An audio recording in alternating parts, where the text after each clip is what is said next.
আসসালামু আলাইকুম গাইস, আমি হানিফ। আমি একজন ইন্ডিয়ান প্রফেশনাল শেফ। আজকে আমি একটা রেসিপি নিয়ে আসছি আপনাদের মাঝে, সেটা হচ্ছে সাউথ ইন্ডিয়ান ফিশ কারি। চলেন তাহলে শুরু করি আজকের মজার রেসিপিটা আমার। এখানে আমি দুটো পেঁয়াজ আগে থেকে কেটে রেখেছি, রেখে দিলাম। 4টি টমেটো কেটে রেখেছি আগে থেকে।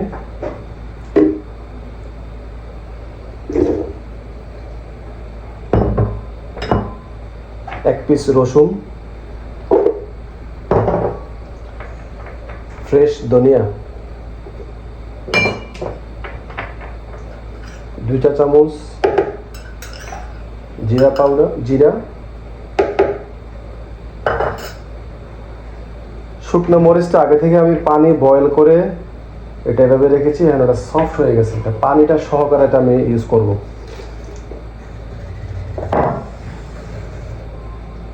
ফ্রেশ কোকোনাট এখানে আমি একটা নারকেলের অর্ধেকটা ইউজ করলাম। তারপর হচ্ছে হলদি পাউডার 1 চা চামচ, মরিচের গুঁড়া 1.5 চামচ, ধনিয়া পাউডার 2 স্পুন,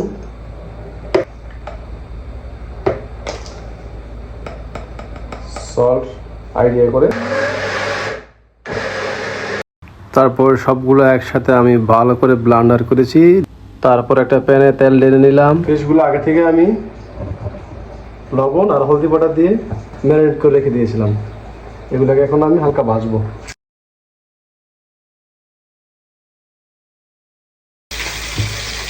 প্রথমে আমি প্যানে হালকা অয়েল ঢেলে দিলাম। মাস্টার্ড সিডস 5-6টা মেথি, ফ্রেশ কারি লিভস। তারপর আমি আমার পেঁয়াজগুলোকে সুন্দর করে ভালো করে ফ্রাই করা শেষ করলাম। তারপর এখানে আমি মশলাটা ঢেলে দিলাম। এটা আমি 20 মিনিট কড়াইতে পাকানোর পরে এটা শুকাই নিছি। শুকানোর পরে তারপর এটাকে আমি সুন্দর করে পরিমাণ মতন গরম পানি হালকা অ্যাড করলাম।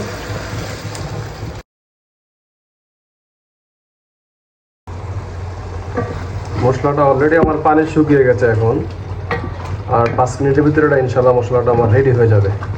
তারপরে এর মাঝে আমি মাছটা অ্যাড করব, ভেজে রাখা মাছটা।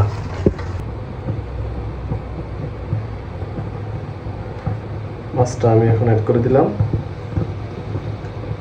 আর বলে রাখা ভালো, এখানে আমি আরেকটু গরম পানি অ্যাড করেছি আমার গ্রেভিটাতে যাতে সুন্দর দেখা যায়। তারপর আপনি চাইলে অ্যাড করতে পারেন, আপনি চাইলে এটা স্কিপ করতে পারেন, সমস্যা নেই। ব্যাস আমার ফিশ তৈরি হয়ে গেছে। উপরে আমি হালকা কারিয়ান্ডা ফ্রেশ দিয়ে দিলাম। মাশাআল্লাহ, দেখেন আমার কারিটা দেখতে লোক কত সুন্দর হয়েছে। মাশাআল্লাহ, অনেক অনেক ইয়ামি টেস্ট হয়েছে। যদি আমার রেসিপিটি আপনার ভালো লাগে থাকে তবে অবশ্যই আপনি বাসায় ট্রাই করে দেখবেন আর একটি লাইক দিয়ে পাশে থাকেন।